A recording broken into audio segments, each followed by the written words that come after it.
Da-da-da.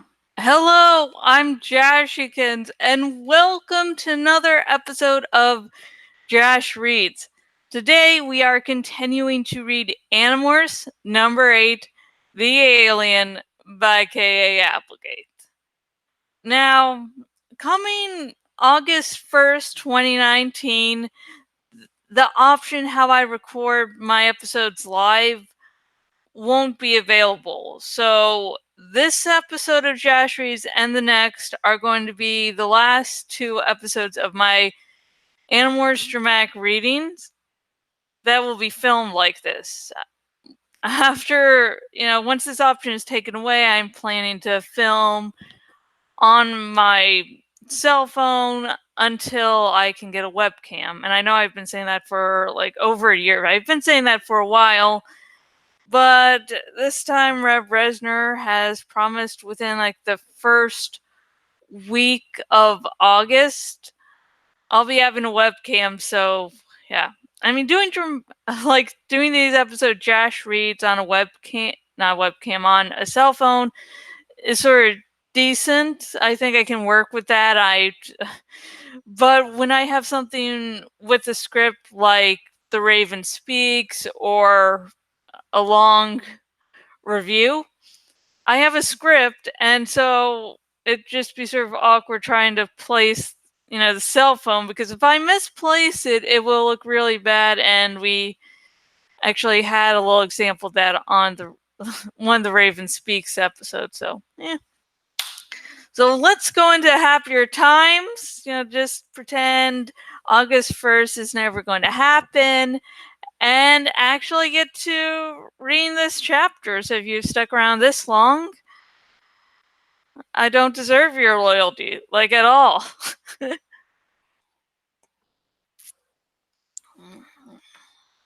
Just drink the little tea, making sure my voice stays halfway decent. Yeah, I don't have a good voice at all.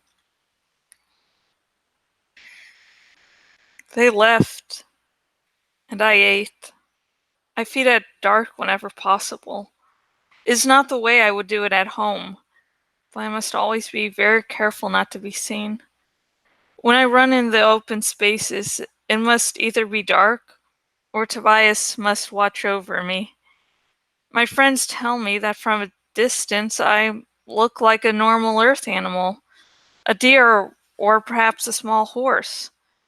But if any human saw me clearly, he would immediately know that I am not an Earth species. So I eat at night, running wildly through the open grassy fields where Cassie's farm meets the edge of the forest. I run beneath a single moon, so different from the moons of my own world. The moon of Earth rises and sets. On some nights it cannot be seen at all.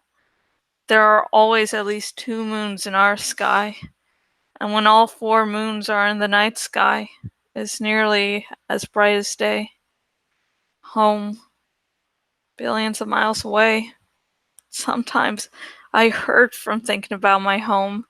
A warrior has to overcome that. On nights when I stood alone in the forest, or ran alone in the fields, I couldn't help but think of home. Now it was worse, so much worse, thinking that I could talk to them if I really wanted to. I could turn the human's radio telescope into a Z-space communicator. But if I did, I would have broken our own law.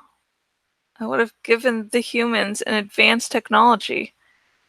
I couldn't do it. I wasn't Alfangor. I couldn't just decide to break the law of Ciro's kindness. And yet, in the back of my mind, there was another thought. I had already accidentally transferred the software to the humans. It was an accident, so I hadn't broken the rules. And if I went to the observatory to wipe out the software, I would actually be doing the right thing. I could go to the observatory and erase the software, but before I erased it, I could use it to call my home. Would that be wrong? In my memory, I saw myself with my father and mother, and Elfangor was there too. He was alive in my memory. I remember when I was very little and Elfangor, who was already a great warrior, came home on leave. I barely knew him. I'd seen his communications, but I never met him face to face. He had been away when I was born. I'll find the Yerks. But we went running together, just the two of us. Me all clumsy, Elfangor like some creature from an Andalite myth, so fast and so powerful. It was a it was kind of a shock to me. Until then, I guess I thought I was the most important person in the family. But it was hard to feel very important when with Elfangor around. He didn't say much to me. He didn't give me some big brother lecture. He was just himself. He talked to me the same way he talked to my parents. He never treated me like a younger Andalite, and that was great. After that, there was never any question in my mind what I wanted to be when I grew up. I wanted to be a warrior. I wanted to be like Elfangor. Now he was gone. My parents might not even know. For sure, they didn't know I was still alive. I slowed my run. I was far across the field. I could see the lights from Cassie's farm. Foolish! I was so wrapped up in my thoughts that I had grown careless. I turned to head back toward the forest. You might as well hang around for a while, a voice said. Cassie? She loomed up from the darkness. How had I missed her? I looked closer. Cassie began to change. She kept her own human face, but the ghostly gray-white mane of a horse. And her legs ended in hooves, not human feet. You morphed a horse, I said. As soon as she was fully human, she responded, I do that sometimes. I like running, but don't tell Jake. He'd be mad at me using morphine for personal things. I don't believe he would be angry, I said. I am no expert on humans, but I believe Prince Jake has a special affection for you. Cassie laughed quietly. I doubt it. I'm just a friend and a fellow Animorph. Then why do you sometimes hold hands and intertwine your fingers? Oh, well, you weren't supposed to see that. Why not? Um, it's kind of a long story, Cassie said. Just forget it, okay? Uh, how is your study of humans going? I have read the World Almanac. So, what do you think? I think humans are interesting. Uh-huh. What do you really think? I hesitated. She seemed to want a more complete answer, but you can never be sure with humans. Often they become offended by small things. I think there is a second reason why the Yerks wish to enslave your species, I said. Aside from being able to have a lot of human hosts, why? They're afraid of you. Afraid of us?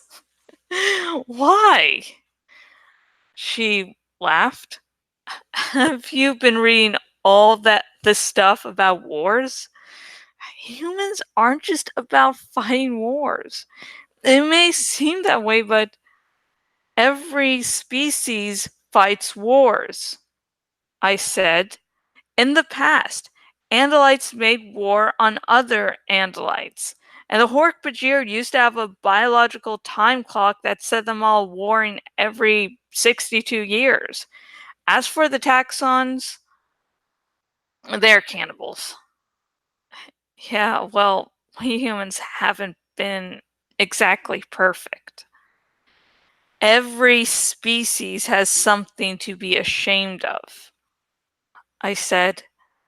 Every species carries some terrible guilt. She looked closely at me. I could almost see her wondering whether I meant Andalites as well. But she decided not to ask that question. Instead, she asked another. So, if it isn't the wars that bother you, what is? You discovered radioactivity in 1896. In 1945, you exploded an atomic weapon. 49 years.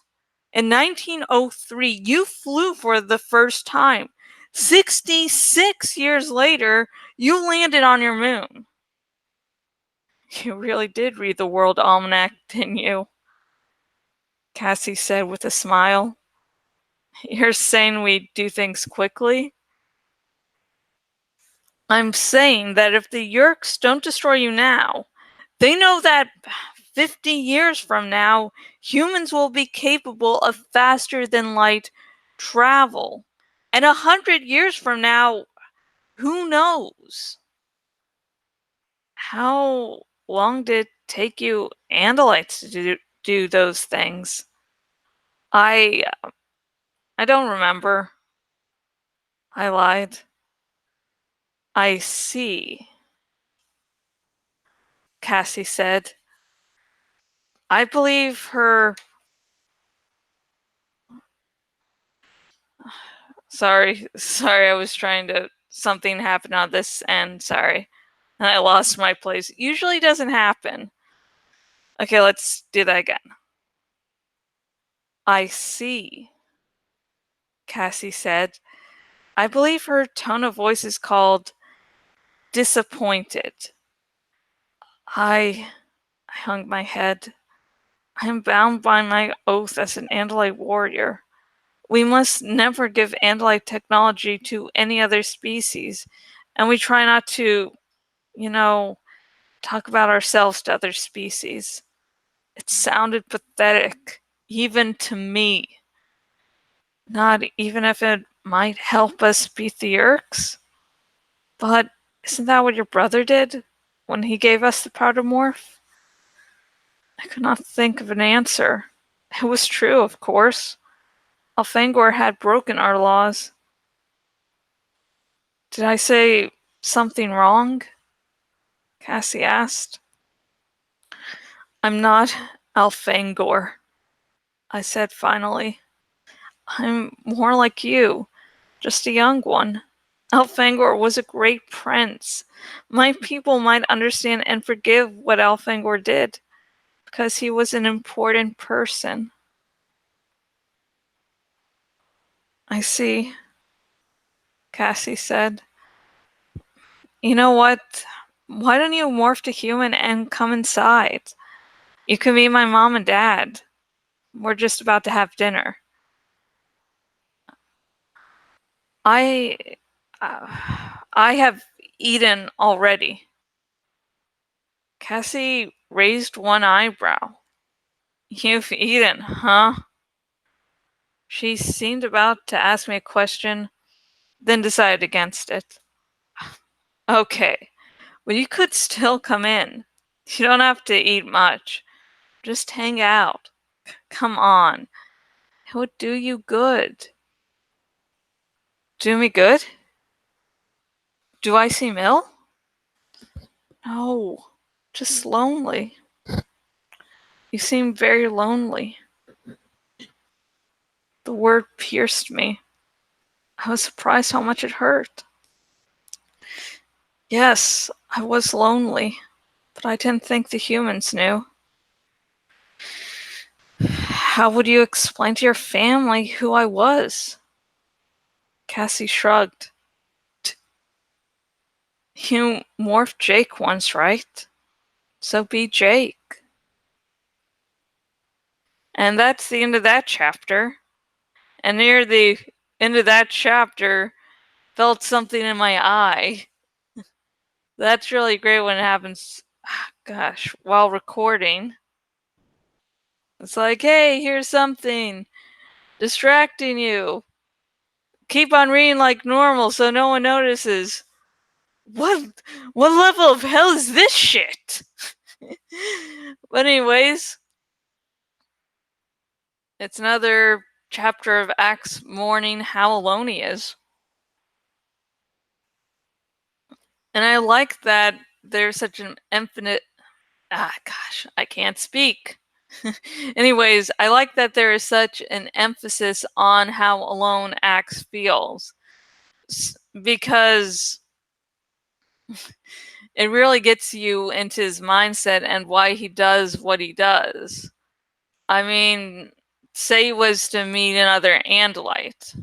Not saying if he does or doesn't, but if he suddenly meets another Andalite, after feeling alone for so long, he'd do some stupid shit. Because all this, I'm alone, I'm the only one here, there always has to be a barrier between me and them. And then with its own species, it's like, I know what you guys are, you're me. So it's sad, and I like that Cassie notices it.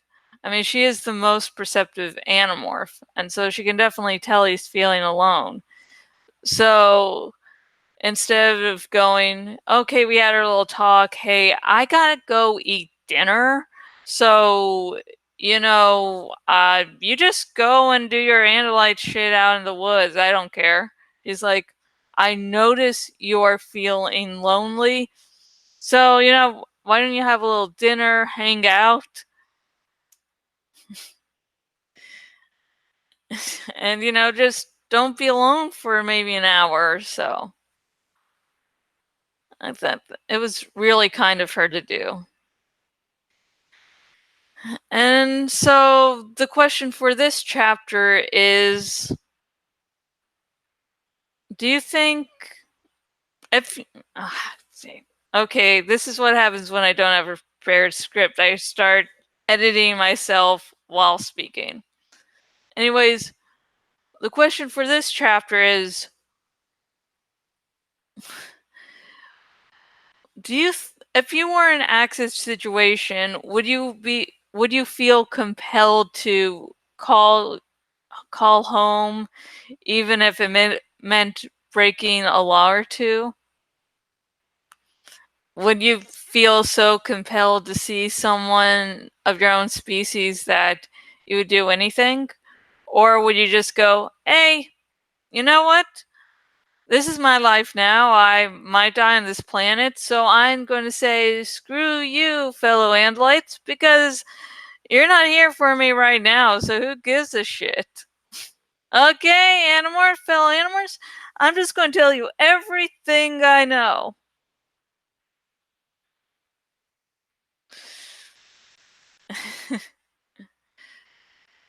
Also, for those who have not read the book, finished the whole book, what do you think the Andalite's great shame is? Please comment down below. I will not reply if you're right or wrong. I may do a thumbs up just to acknowledge you. Maybe give you a little ego boost. So yeah, but anyone who has read the series, do not guess what the Andalite's great shame is.